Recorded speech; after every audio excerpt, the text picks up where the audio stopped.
لم يرد في لسان الشارع لا في الكتاب ولا في السنة أن النهي عن المنكر يعني إزالة المنكر، وإنما الذي قعد ذلك هم المبتدعة كالمعتزلة والخوارج. هذه معلومة جديدة. نعم. ما تزعل مني، أنا توي أعرفها.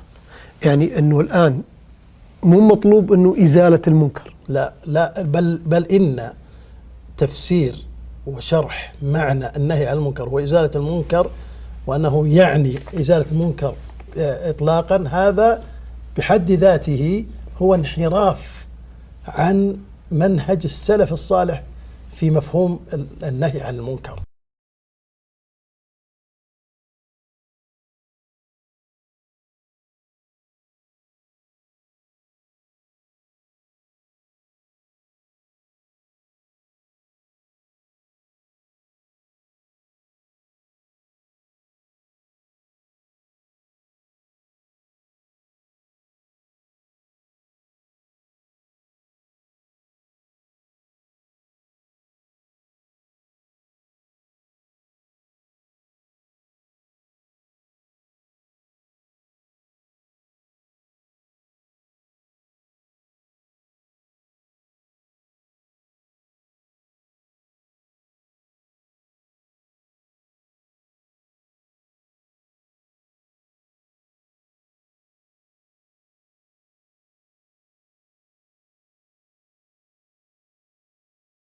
إن الله جل وعلا بين في كتابه استحقاق اللعن وهو الطرد من رحمة الله لمن رأى المنكر فلم يغيره مع استطاعته لذلك.